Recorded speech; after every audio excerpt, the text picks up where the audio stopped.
Yeah. Hello. It's 5-1. This is the final score production office, the score production office. Mr. Crooks is lounging around. Chelsea Manchester United's on, but thanks everyone for doing all the questions to Match of the Day Facebook. Go through as many of them as possible. Just get the phone out of the way there. Steve King from Witness says, do you really believe a team like Manchester City could actually land a footballer like Ronaldinho? Why not? Money talks. Rubbish. I think that. What do you mean, rubbish?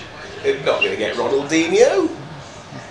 Manchester City? Yeah. The question is, do you believe a team like Manchester City could actually land a footballer like Steven Ronaldinho? Ireland. Yeah, all right. Paluca. Yeah. Ronaldinho. I don't see it. Come on. Yeah, this is Ask Stubbsy, not Ask Crooksy at the moment.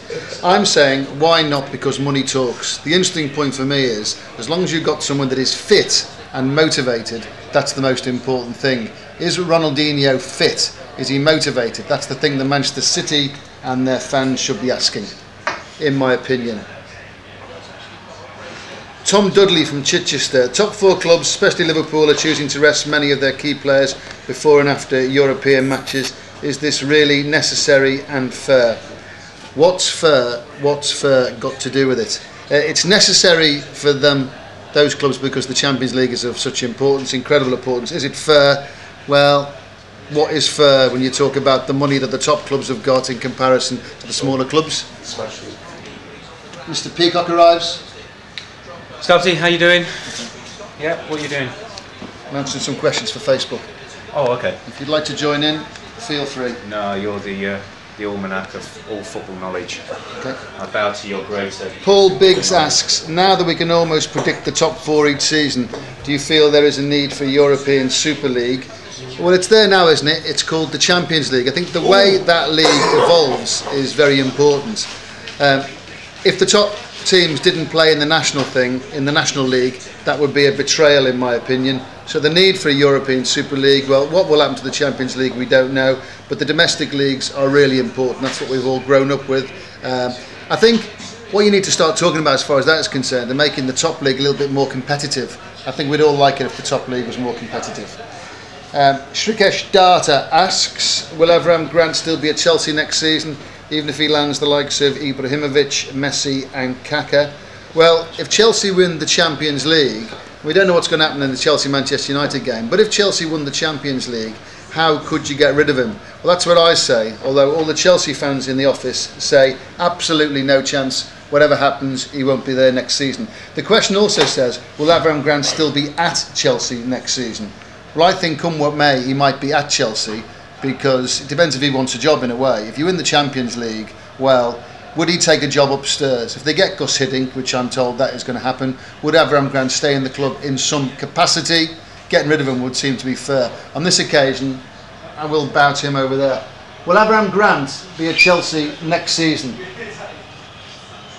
If he wins the Champions League, I think it's impossible to shift him. Yeah. I think it would be very wrong of the club to do so. If he doesn't, I think he's history.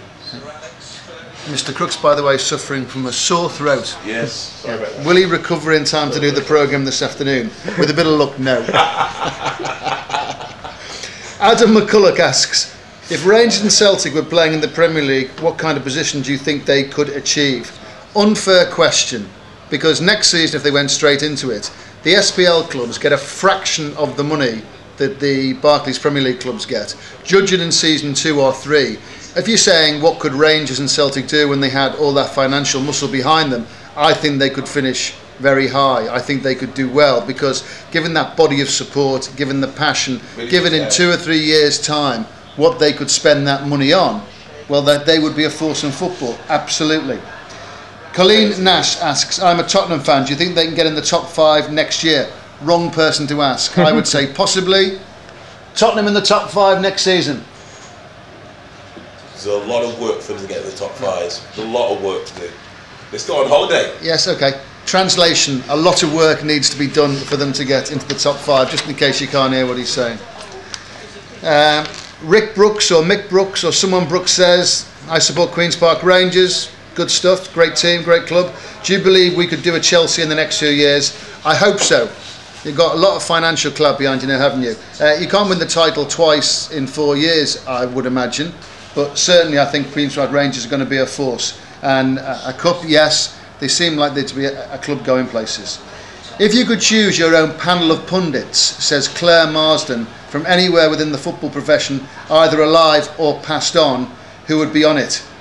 A few of the ones I work with at the moment perform like they passed on. No, don't point the camera in for that. I didn't mean that. How dare you? I didn't mean... How very dare you? I didn't mean that. I really didn't mean that about him. But some of them do perform like they've passed on. Anyway, who'd be on it? Great question. Brian Clough, wouldn't he be a great pundit? Yeah, be a fantastic pundit. Yeah, George Best on the same panel, because those two would... They just wouldn't get on, would they? That'd be terrific. Roy Keane would be a terrific pundit. Fantastic pundit. Jose Mourinho would be a good pundit. So there you go with that. How about...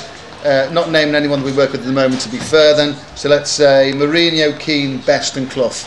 Oh, unbelievable that. Unbelievable. Phil Thorne asks, did you ever come up against any of your fellow pundits, commentators in your playing days? And if so, who was the best? I think I played against Alan Hansen, because 79 or 80, round about there, Bangor City played Liverpool, because there'd been snow on the ground for about 4 weeks. No one could get a pitch anywhere to play. Bangor City's pitch was fine, so Liverpool came to play Bangor City. It was Hansen, Dalglish, Souness, it was all of them. So yeah, I've played against Hansen. Loro. Liverpool couch in the road. Stubbsy. Loro?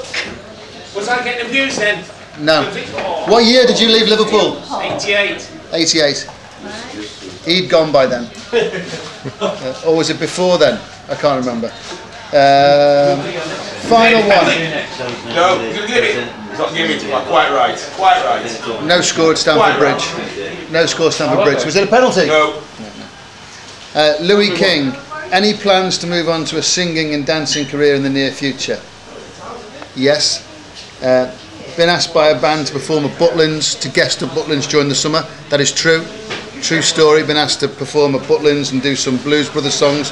That is true.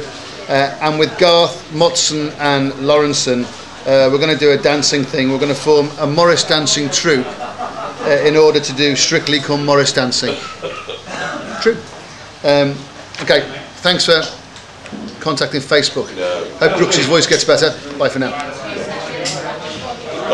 Not a powerful this way. We've been wrong. The door's shut.